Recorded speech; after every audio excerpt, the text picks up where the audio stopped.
बोध शब्द, ये जो बोध का सिद्धांत है, कॉन्शियसनेस का, ये आप देखोगे कि ये एक तरीके की स्टेयर जैसा है, सीढ़ी जैसा है। हमको किसी चीज का बोध होता है और हम आगे चले जाते हैं, फिर बोध हुआ कुछ और, फिर आगे चले गए, फिर बोध हुआ, फिर आगे चले गए। तो हमारे पूरी लाइफ का जो सर्कल है वो इस कॉन्शियसनेस से जुड़ा हुआ है। तो जब मैं इस पर बारीकी से सोच रहा था कि आखिर ये काम किस तरीके से करती है और ये किस तरीके की कॉन्शियसनेस हो सकती है जो हमारी लाइफ को रूल कर रही है, कंट्रोल कर रही है, हमारे जीवन को नियंत्रित करती है, उसमें सबसे पहले मुझे लगा कि एक होता है टाइम कॉन्शियसनेस, समय का बोध। हम पैदा होते हैं, गर्भ में होते हैं, तभी से हमारी गिनती चालू हो जाती है, टाइम कॉन्शियसनेस। 2 दिन का हो गया, 4 दिन का हो गया, 1 महीने का हो गया, 1 साल का हो गया, 2 साल का हो गया, टाइम कॉन्शियसनेस, समय का बोध। और दूसरी जो महत्वपूर्ण चीज मुझे समझ में आई वो आया स्पेस कॉन्शियसनेस, जगह का बोध। और ये पूरी दुनिया टाइम कॉन्शियसनेस और स्पेस कॉन्शियसनेस में बटी हुई है। समय के बोध में और स्थल के बोध में, जगह के बोध में। और हमने इसमें भी जेंडर के हिसाब से लोगों को बांट दिया है।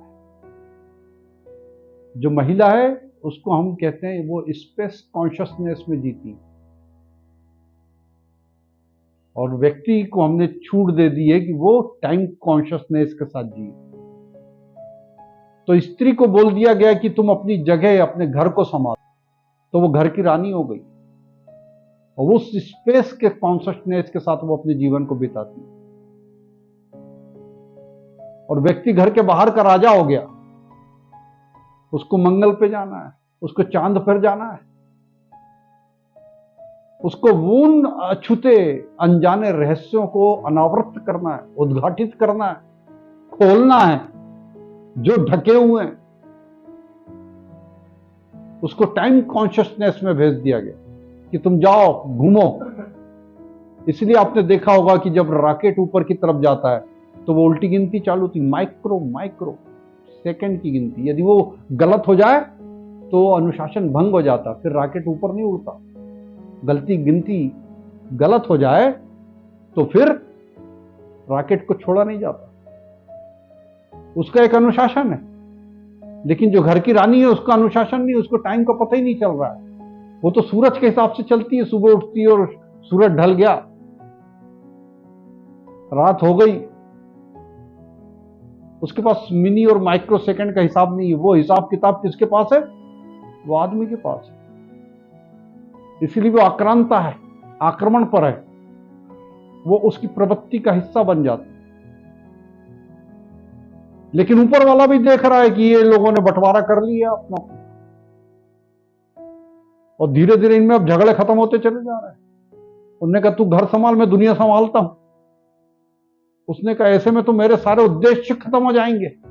मैंने जो इसके पीछे इसको लगाया था, ये दोनों ने तो अपना अपना कार्य क्षेत्र बांट लिया है। तो उन्होंने कहा क्या करो? तो उसने कोरोना भेजा। उसने कहा तू तेरे टाइम कॉन्शियसनेस से वापस आ, तू भी स्पेस कॉन्शियसनेस में आ गया, दोनों रहने लगो साथ में। तो 2 साल में उसने बता दिया कि भैया बड़ा कठिन है। अभी भी रूह कांप जाती लोगों की जब वो याद करते हैं कि यार घर में रहना पड़ा था 2 साल तक। तो टाइम कॉन्शियसनेस, स्पेस कॉन्शियसनेस, और तीसरी आती क्लास कॉन्शियसनेस। आपने देखा होगा कि वर्ग का बोध होता है व्यक्ति को, और जिसकी वजह से डिस्क्रिमिनेशन चालू होता है। डिस्क्रिमिनेशन केवल और केवल 2 चीजों से आता है, एक आता है ब्यूटी कॉन्शियसनेस से और दूसरा आता है क्लास कॉन्शियसनेस। ये 2 कॉन्शियसनेस और आ गई आपके साथ। जिसके पास सौंदर्य का बोध होगा वो डिस्क्रिमिनेशन को सबसे ज्यादा जन्म देगा। और हमने इस चीज को पहले बहुत तवज्जो दी है, बहुत महत्व दिया, वैल्यू करी है इसकी। इसलिए डिस्क्रिमिनेशन बढ़ता चला गया। यदि इसकी वैल्यू नहीं की होती तो ये दुनिया ज्यादा अच्छी होती। और आज भी सौंदर्य का बोध करने वाले लोगों को यदि हम एलिमिनेट कर दें, हटा दें, तो दुनिया ज्यादा बेहतर हो जाएगी। अभी भी तो सौंदर्य का बोध, beauty consciousness, class consciousness, space consciousness, time consciousness,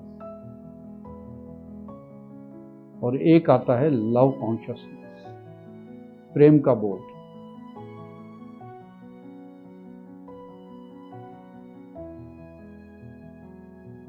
love towards person, जब व्यक्ति के प्रति प्रेम आपका होता है तो वो सर्वोत्तम अवस्था में होता है, सर्वश्रेष्ठ होता है। Love consciousness towards person, towards things, वस्तु। कई लोग वस्तु प्रेमी होते हैं, उसके लिए लड़ लेते हैं, आदमी की कोई कीमत नहीं उनके लिए। लेकिन जो वाकई में प्रेम करेगा व्यक्ति से, वो करुणावान हो जाएगा। लेकिन वो प्रेम वैसा हो, यदि प्रेम भी किसी वजह से हो तो फिर बड़ा मुश्किल है, फिर वो व्यक्ति भी वस्तु हो जाएगा। उस व्यक्ति के वस्तु होने में फिर देर नहीं लगेगी। यदि किसी वजह से यदि व्यक्ति से प्रेम है, किसी कारण से व्यक्ति से प्रेम है, कुछ उद्देश्य की तुम पूर्ति करना चाहते हो व्यक्ति से, तो फिर वो व्यक्ति का प्रेम भी वस्तु की तरह हो जाएगा, क्योंकि व्यक्ति भी वस्तु ही हो जाएगा। फिर व्यक्ति व्यक्ति नहीं रह जाएगा, वो टूल हो जाएगा, एक साधन हो जाएगा। फिर करुणा का भाव उससे खत्म हो जाएगा। यदि प्रेम करुणा से उपजे तो वो सर्वश्रेष्ठ अवस्था होगी। तो लव कॉन्शियसनेस टुवर्ड्स पर्सन, यदि वो करुणा की वजह से, किसी और कारण से नहीं है। लव कॉन्शियसनेस टुवर्ड्स थिंग्स, यदि वस्तु की वजह से, तो व्यक्ति का मूल्य कम हो जाएगा, वस्तु का मूल्य ज्यादा होगा। और ऐसे लोगों को आप अब देखना चालू कर दोगे। ये कुछ सिद्धांत मैं आपको दे रहा हूं, ये बेसिक सिद्धांत है जीवन के। इसके बाद जब आप लोगों को देखोगे तो आपको समझ में आ जाएगा। एक फिल्म आई थी, 3 इडियट्स, उसमें एक व्यक्ति जो वस्तुओं से प्रेम करता था, वो उसके जूते पे चटनी गिरा देता है और वो तुरंत बोलता है कि 1.5 लाख रुपए का जूता है मेरा। दरअसल उसको वस्तुओं से प्रेम है, लव टूवर्ड्स थिंग्स। फिर व्यक्ति गौण हो गया, व्यक्ति छोटा हो गया, व्यक्ति का मूल्य नहीं रह गया, वस्तु का मूल्य हो गया। जिसके जीवन में वस्तु का मूल्य सर्वोपरि है, आगे ऊपर है, उसका लव किस तरीके से? Towards things, love towards things. जो व्यक्ति से प्रेम करता है उसका प्रेम सर्वोत्कृष्ट है, सर्वोत्तम है।